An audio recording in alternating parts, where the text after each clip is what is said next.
In this video, I give you the top 5 reasons why One Page Rules Age of Fantasy is a better rule set than Games Workshop Age of Sigmar. But before we get into today's video, just want to share with you what the GGGG is for this month.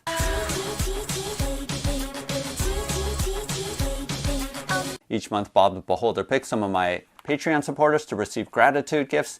And for this month of October of 2021, we have this printed and painted tower from DecoQuest, a current Kickstarter that's happening, as well as 2 all-in pledges.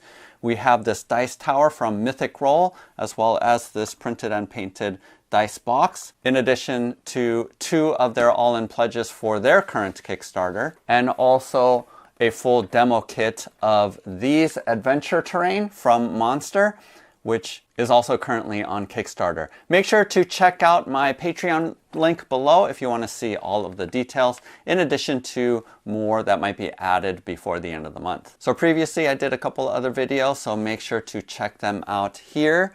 But the first one is comparing the price and the model quality, in particular of the Seraphon army, between One Page Rules and Games Workshop models. And I also made a dedicated comparison video between this One Page Rule model versus the Dreadsaurus from Games Workshop. But today I'm following up with the promise of really talking a little bit about the differences between One Page Rules Age of Fantasy, which is their fantasy version, and Games Workshop's Age of Sigmar. And originally I was going to do a whole tutorial of the rules, but honestly, Wyloch's tutorial video on how to play Grimdark Future, which is One Page Rules version of Warhammer 40k, his video is so good, and in actuality all of the rules that are part of Grimdark Future apply to their fantasy version here.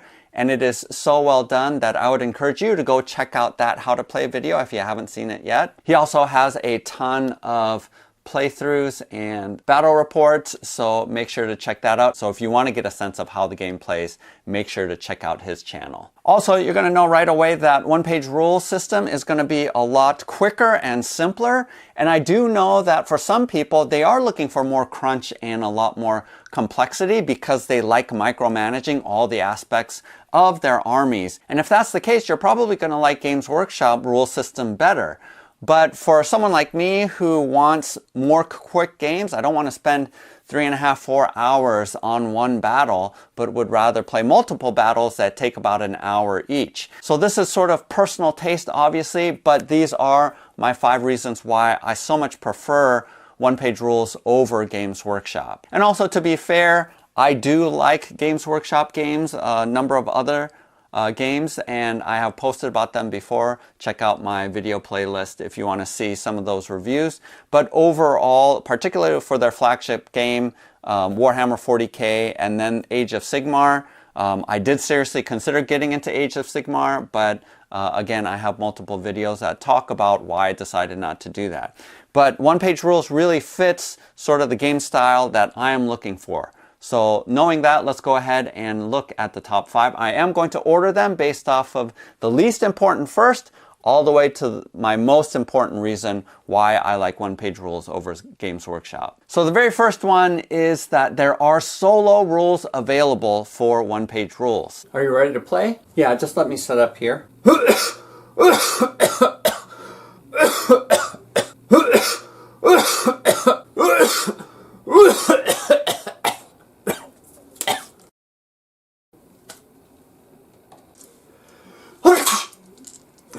Here you go.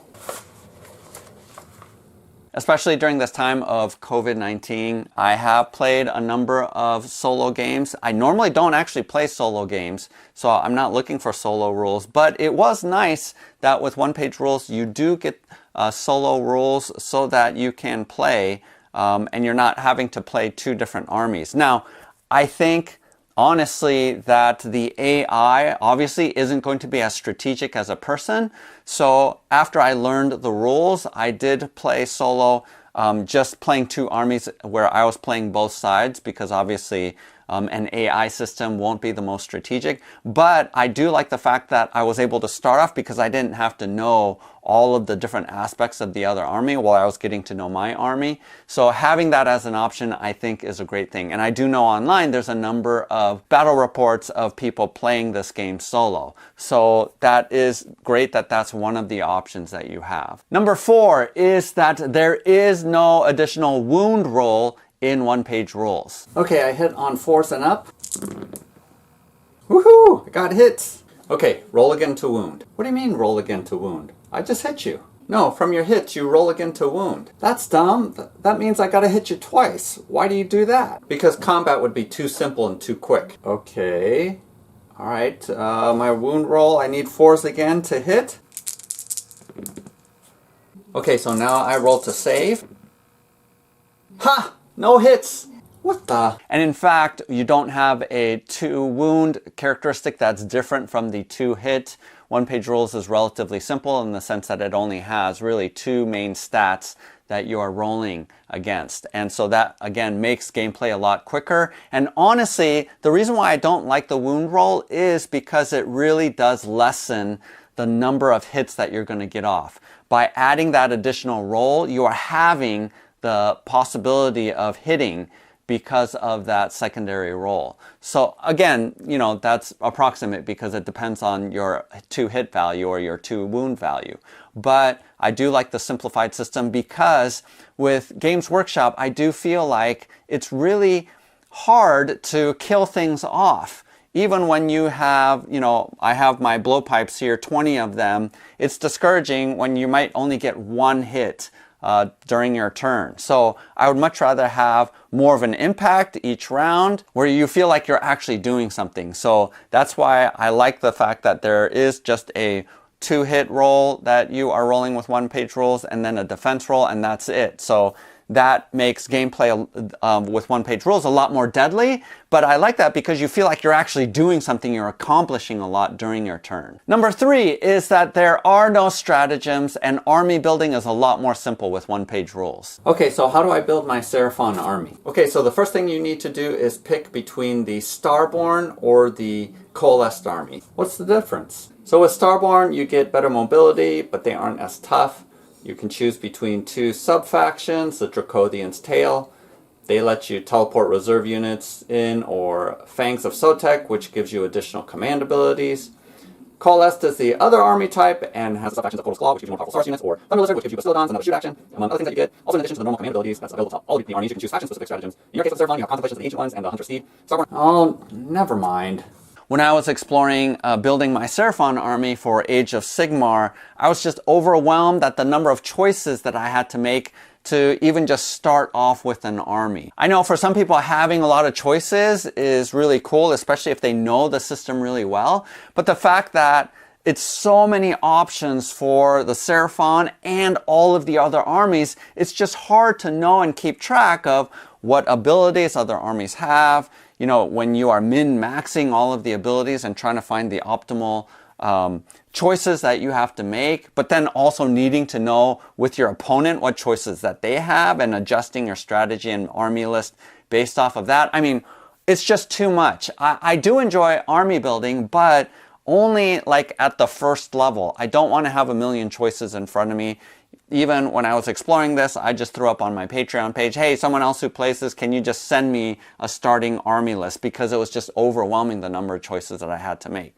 So some people like all of that choice, but for me, that was a downer, and I like the more simplified way of one-page rules. And I feel like one-page rules gives you enough options where there's a lot to work with and there's a lot of strategy that you can do, but not so many that you feel sort of stuck or paralyzed on how you want to build up your army. Number 2 reason is that it is a ton cheaper to go through the one-page rules route, especially if you are printing out the one-page rules miniatures, STL files, you know, with your resin printer or FDM printer. It's going to be just a ton cheaper.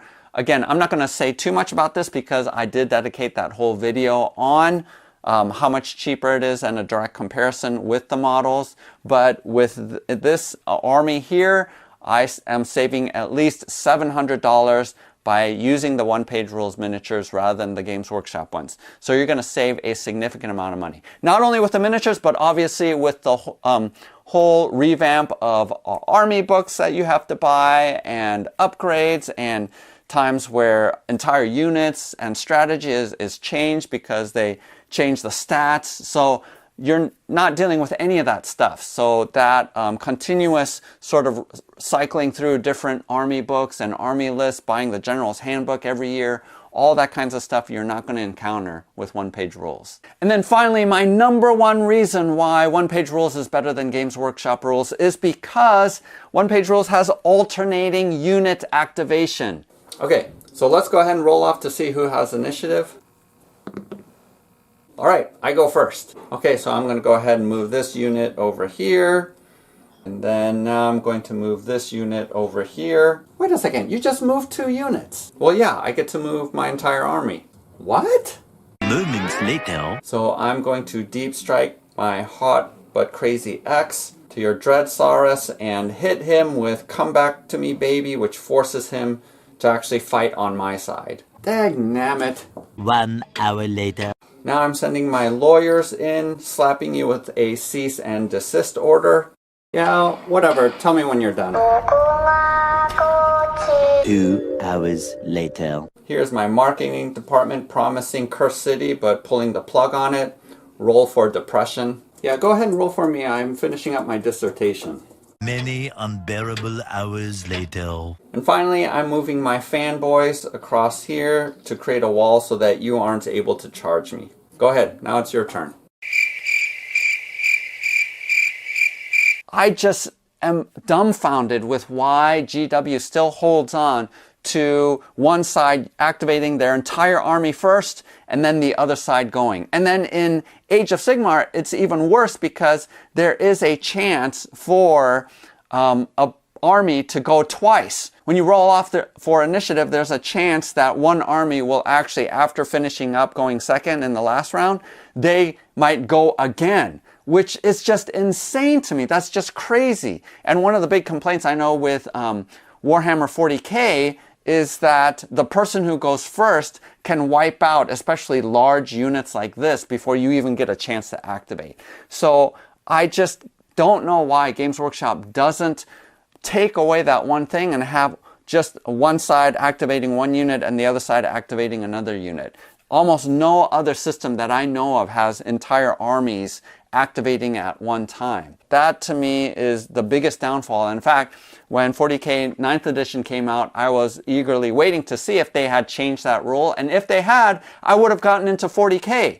But the fact that they held on to entire armies activating at once just is a no-go for me. So that is probably the biggest reason why I like one-page rules better, almost any system better than Games Workshop, because of the downfall of entire armies being activated at once. So those are my top 5 reasons for why I like one-page rules and think it's better. Do you agree or disagree? Go ahead and make comments in the descriptions below with my assessment or other ways that you like one-page rules or Games Workshop better than the other. Some things that I didn't get into is that in one-page rules, you're not locked into melee. There's automatic withdrawing that happens at the end of each melee combat, as well as the fact that there's a huge advantage when you are the person charging in for melee, that it encourages actually aggression on the field, which I like a lot. So those are just a couple other additional ones, but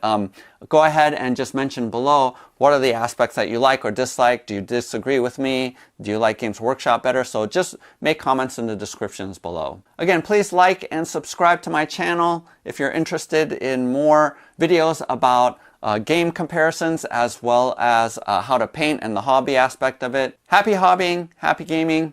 We'll see you next time.